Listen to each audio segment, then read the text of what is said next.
Hi students, hi everybody. Today we are going to discuss about atomic absorption spectroscopy. So under this atomic absorption spectroscopy, one of the important questions is explain principle, theory, instrumentation and applications of atomic absorption spectroscopy. So let us take now principle. Before going to discuss principle of atomic absorption spectroscopy, so here atomic absorption spectroscopy, as the name implies, a molecule or an atom absorbs a radiation from a monochromatic light, then get electronically excited. That absorbed radiation we are going to measure using a detector. So that gives rise to a signal in the spectrum. So this is the principle and theory of atomic absorption spectroscopy in our discussion. Especially, so we are going to discuss about principle, and we have to explain the principle. Here, when a monochromatic when a beam of electromagnetic radiation is passed through a substance, the radiation may either be absorbed or sometimes transmitted depending upon the wavelength of the radiation. The absorption of radiation would bring about an increase in the energy of the molecule. The energy gained by the molecule is directly proportional to the wavelength of the radiation. The increase in the energy of the molecule leads to the electronic excitations, where electrons jumps to higher energy levels, either by vibrational, rotational, or electronic states. So this is the principle.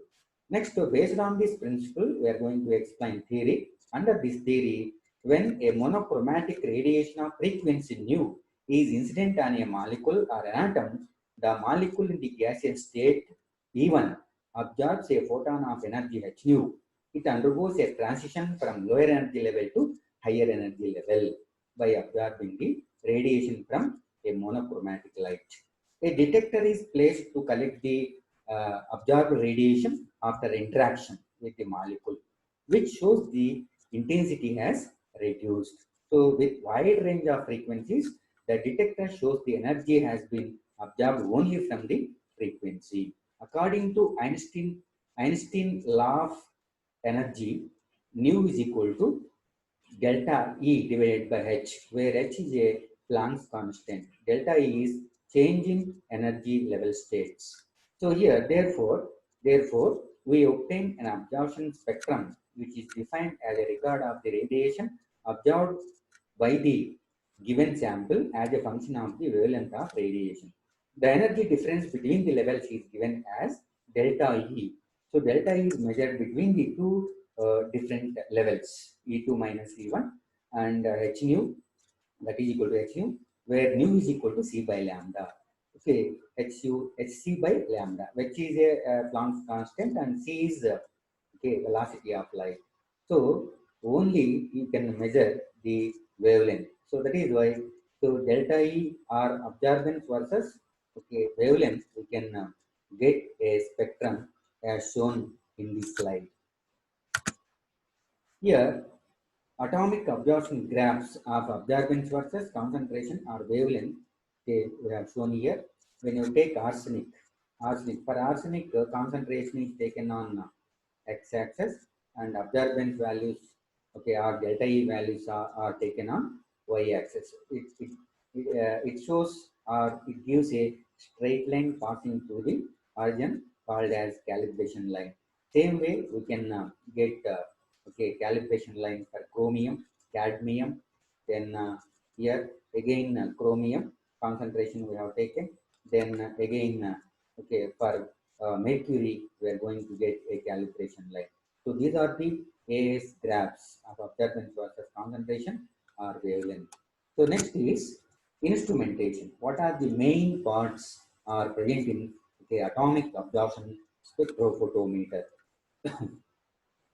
When you take any atomic absorption spectrophotometer here, so light source is there. So halo cathode lamp is used as a light source. Next, after this, sample is taken in a container. This sample is okay, atomized using an atomizer as a burner.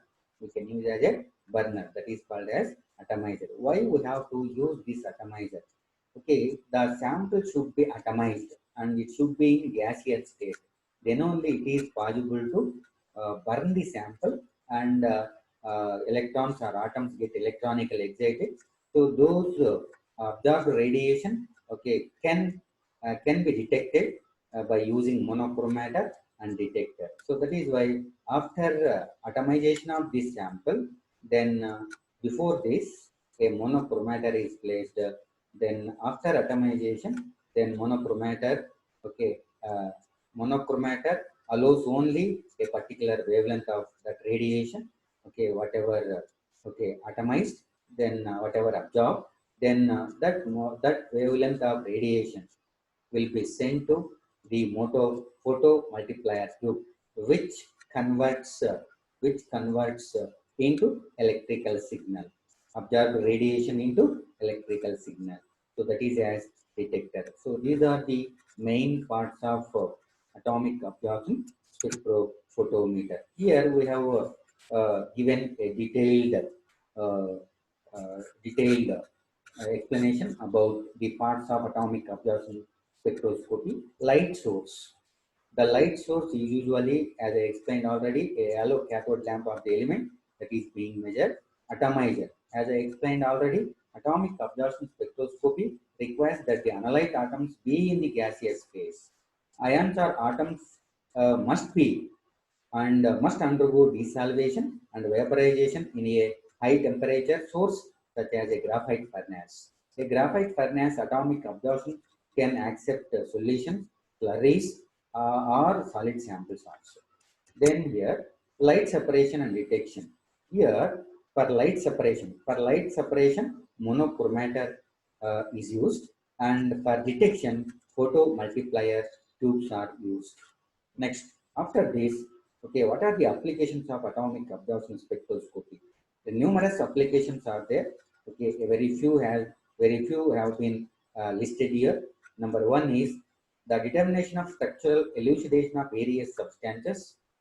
This technique is more beneficial as a very small quantity of substance required for analyzing. Atomic absorption spectroscopy can be used to analyze water sample for its metal quantity if present. Like we can analyze the mercury, cadmium, then whatever toxic metals present in the water sample, we can analyze. Third one, atomic absorption spectroscopy is used in many pharmaceutical manufacturing process where small quantities of catalyst remain in the final product. Atomic absorption spectroscopy can also be used in biological tissues to analyze biological samples such as blood, liver, brain tissue, muscle tissue, and fluids for analyzing metals. So next, what are the advantages of atomic absorption spectroscopy here? Here, number one, high selectivity and sensitivity. Number two, fast and simple working. Number three, does not need any metal separation.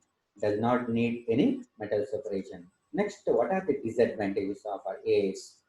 Analysis does not simultaneous sometimes. Fragment have to form ready measure solution. Actually here, the sample should be desalvated and should be vaporized. Then only the analysis is possible.